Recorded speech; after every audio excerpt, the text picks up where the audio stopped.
दोस्तों अगर ये हमारा वीडियो अच्छा लगे तो लाइक कर देना और हमारे चैनल को सब्सक्राइब कर देना और बेल आइकन को दबा देना ताकि सबसे पहले आने वाली वीडियो में आप तक पहुंचे। एक शख्स ने चिड़िया पकड़ने के लिए जाल बिछाया। इत्तेफाक से एक चिड़िया इसमें फंस गई और शिकारी ने इसे पकड़ लिया। चिड़िया ने उससे कहा, ऐ इंसान, तुमने कई हरन, बकरे और मुर्ग वगैरह खाए हैं। इन चीजों के मुकाबले में मेरी क्या हकीकत है? जरा सा गोश्त मेरे जिस्म में है, इससे तुम्हारा क्या बनेगा? तुम्हारा तो पेट भी नहीं भरेगा।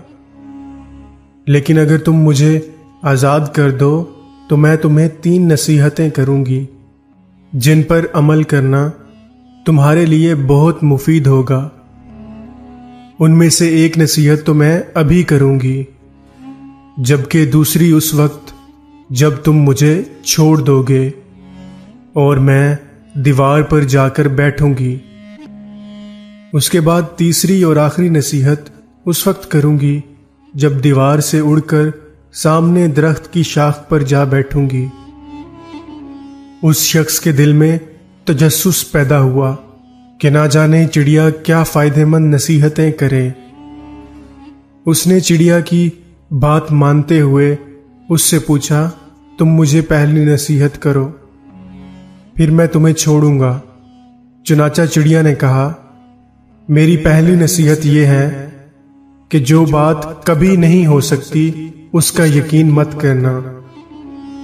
यह सुनकर उस आदमी ने चिड़िया को छोड़ दिया और वो सामने दीवार पर जा बैठी। फिर बोली, मेरी दूसरी नसीहत यह है कि जो बात हो जाए उसका गम ना करना। और फिर कहने लगी, ऐ भले मानस, तुमने मुझे छोड़कर बहुत बड़ी गलती की, क्योंकि मेरे पेट में पाव भर का इंतहाई नायाब पत्थर है।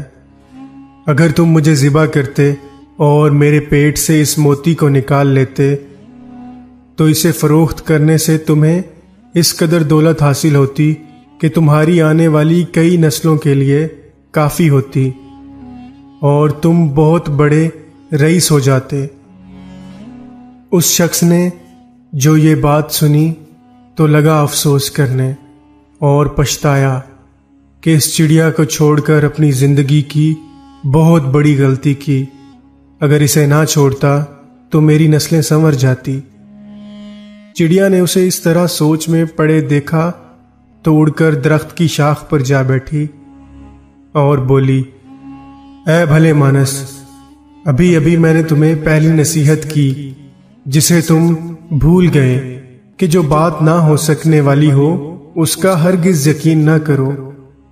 लेकिन तुमने मेरी उस बात का एतबार कर लिया कि मैं छटाक भर वजन रखने वाली चिड़िया अपने पेट में पाव वजन का मोती रखती हूं।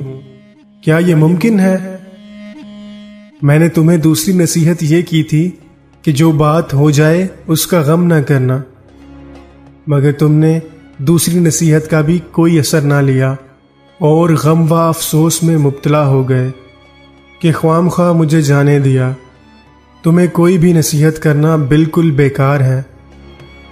तुमने मेरी पहली 2 नसीहतों पर कब अमल किया जो तीसरी पर करोगे? तुम नसीहत के काबिल नहीं। ये कहते हुए चिड़िया फिर से उड़ी और हवा में परवाज कर गई। वो शख्स वहीं खड़ा चिड़िया की बातों पर गौर व फिक्र करते हुए सोचों में खो गया। वो लोग खुश नसीब होते हैं जिन्हें कोई नसीहत करने वाला हो। हम अक्सर खुद को अक्ले कुल समझते हुए अपने मुखलिस साथियों और बुजुर्गों की नसीहतों पर कान नहीं धरते और उसमें नुकसान हमारा ही होता है। ये नसीहतें सिर्फ कहने की बातें नहीं होती कि किसी ने कह लिया और हमने सुन लिया, बल्कि दानाई और दूसरों के तजर्बात से हासिल होने वाले अनमोल असासे हैं जो यकीनन हमारे लिए मशअल राह साबित हो सकते हैं अगर हम इन नसीहतों पर अमल करें।